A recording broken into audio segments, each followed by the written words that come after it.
Une alimentation 0% animale, c'est ça un menu vegan et les consommateurs en sont de plus en plus friands. Du fromage au dessert, les professionnels adaptent leurs recettes. Noémie Gobron avec Hugues Perret.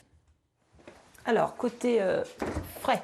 Dans le frigo de Corinne, on trouve surtout des produits végétaux. Qu'est-ce qu'on a dans la porte? Des yaourts au soja, des steaks aux légumes ou encore du lait d'amande.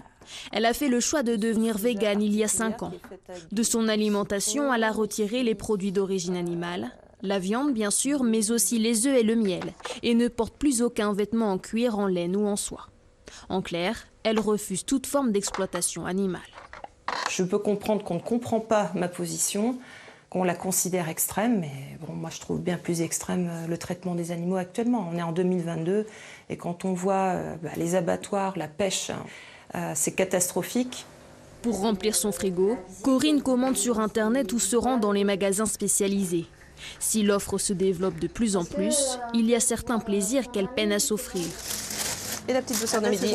Merci. Belle journée, merci, à bientôt, au revoir. Les pâtisseries par exemple. Anne-Laure de Villard fait partie des rares professionnels à proposer des desserts véganes. Pour faire ses tartelettes à la poire par exemple, elle remplace les œufs par de la compote de pommes. C'est ce qui va permettre à la pâte de se lier, en fait, tout simplement.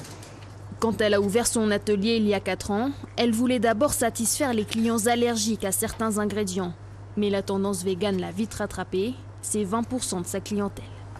On l'a bien vu cet hiver pour les fêtes de fin d'année. Jusqu'à présent, on avait une bûche qu'on déclinait en version végane. Cette année, on en avait 3, voilà, et qui ont très bien fonctionné, qui ont vraiment rencontré un grand succès. Et on a mis au point une galette des rois végane là pour l'épiphanie, qui a très bien fonctionné aussi et qui était attendue. Donc voilà, je pense que l'essor va être assez conséquent sur l'année qui vient et on va y travailler en tout cas. Lui aussi y travaille. Le groupe Bell, propriétaire de ce célèbre fromage, a investi plusieurs millions d'euros pour se lancer dans le végétal. Une toute nouvelle ligne de production va être installée sur son site historique l'été prochain. Derrière moi, une zone qui accueillera les outils de cuisson. Et puis ici, dans cette pièce, la zone dans laquelle on va conditionner notre produit jusqu'à la mise en palettisation. En France, on estime à 1 700 000 le nombre de personnes véganes. C'est 2,5% de la population française et autant de clients potentiels pour les industriels. C'est un marché porteur, on va positionner notre portion sur un marché aujourd'hui qui est en pleine croissance avec des consommateurs qui se tournent vers des produits alternatifs aux produits d'origine animale et on espère fortement oui, que ça fonctionnera. Ce nouveau produit à base de lait d'amande devrait être commercialisé début d'année prochaine.